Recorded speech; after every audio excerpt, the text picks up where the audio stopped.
Alright guys, Delzinski here, and last night I watched SmackDown on the 11th of April 2014, and I've got to admit, it was a pretty good show. It had a lot to live up to considering how good Monday Night Raw was. The atmosphere and the fans, they weren't too bad, but they never quite lived up to the potential of that New Orleans crowd that we saw on Monday night. Now, it was a good show, so I want to sort of talk about the main talking points and what went down. First of all, it was very interesting to note that Cesaro didn't have any entrance music.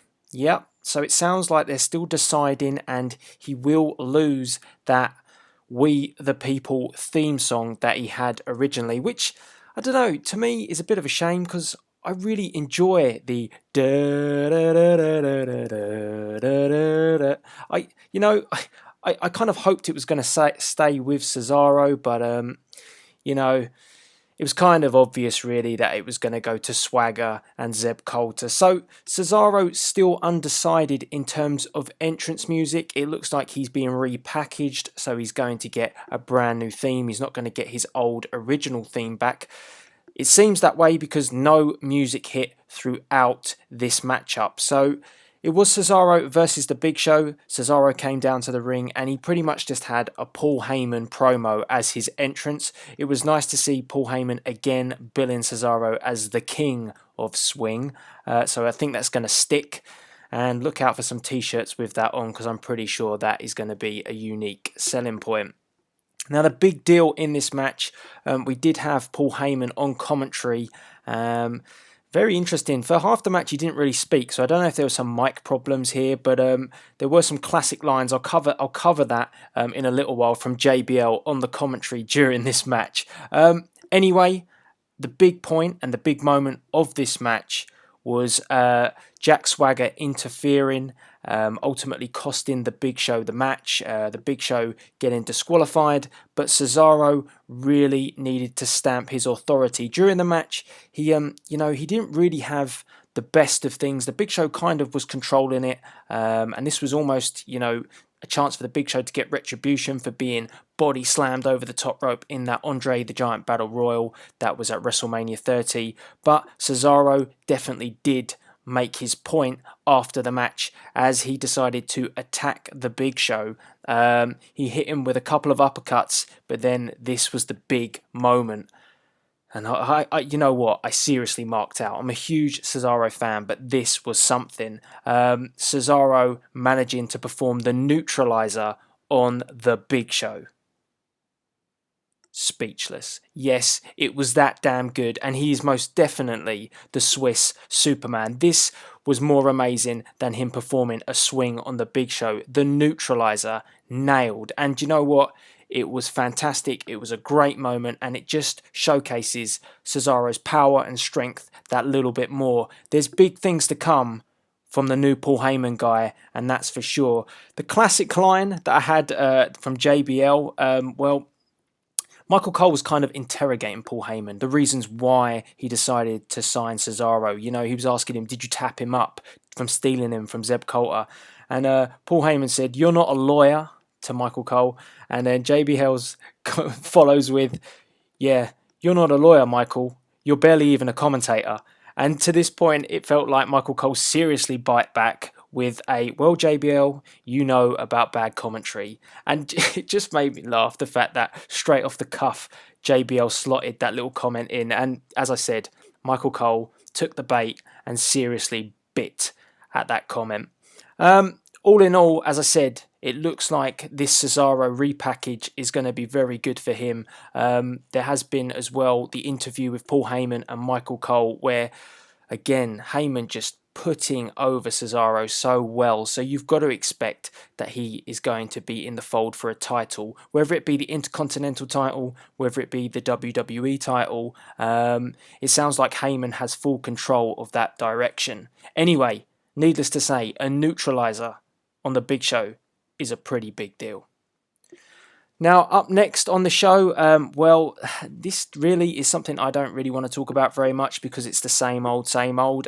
We had a John Cena promo, and this had my attention for all of about 5 seconds. But thankfully, Bray Wyatt interrupted, and it does look like this feud is going to continue after the outlets of WrestleMania. So, you know, it looks like the Wyatts and Cena could be leading to another match at possibly Extreme Rules. It doesn't look like the Wyatts are done with John Cena yet, albeit that, to be honest, I didn't pay too much attention to this segment.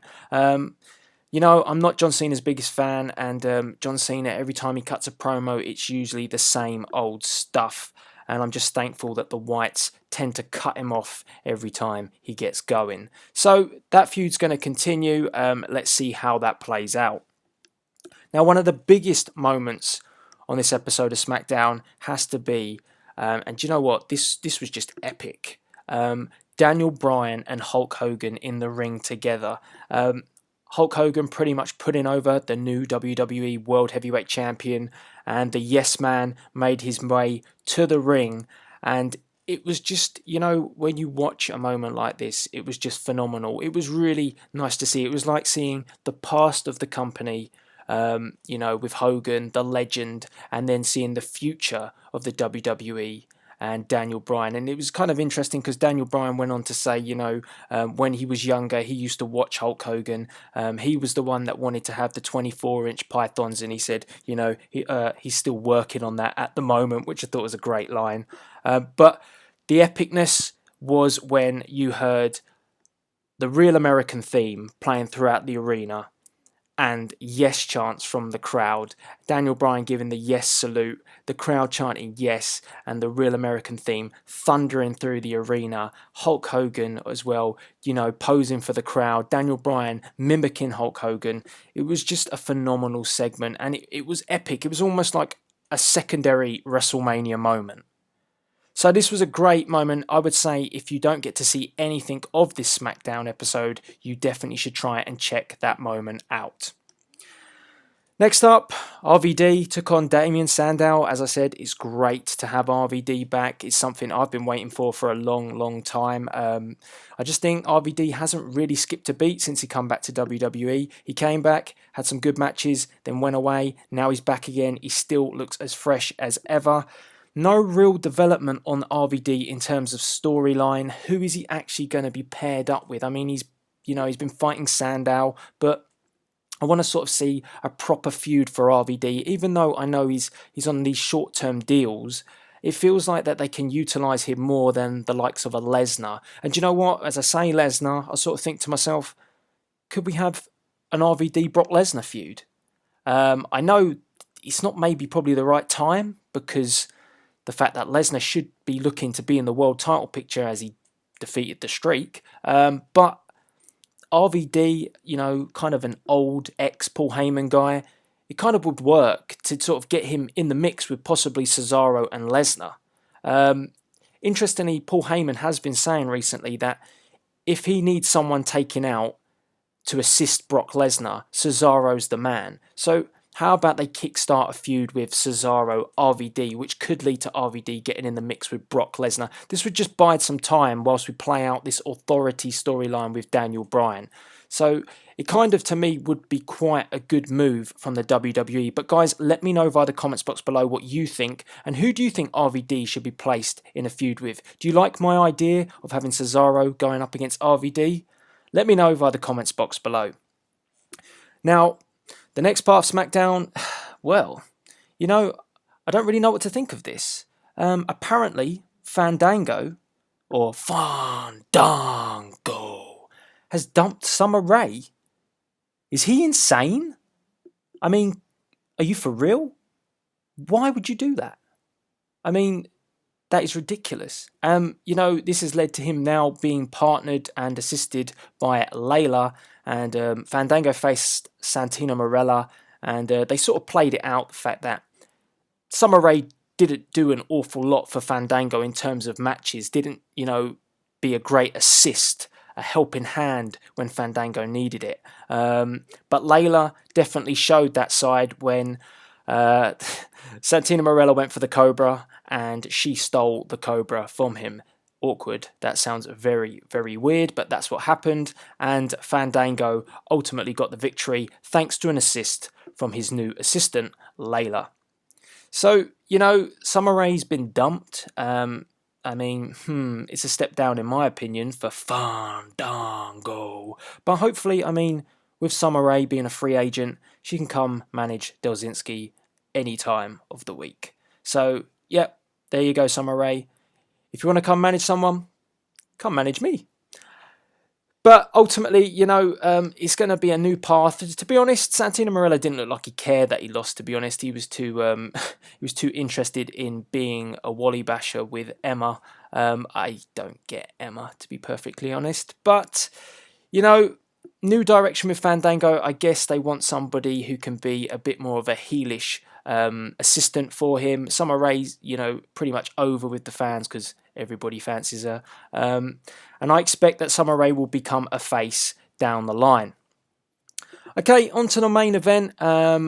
It was a 6-man tag match between Daniel Bryan, the Usos, versus Kane, Batista, and Randy Orton, aka Ortista.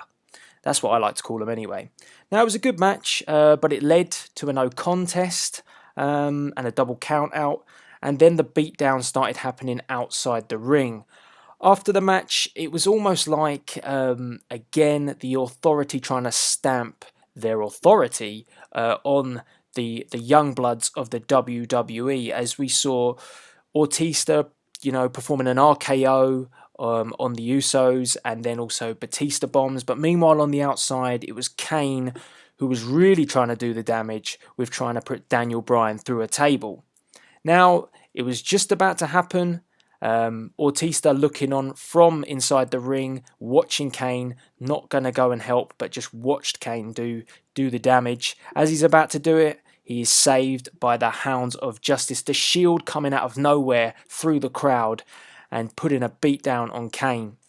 When they decided to come into the ring to face Ortista, well, the cowards that they are, they decided to run away and live to fight another day.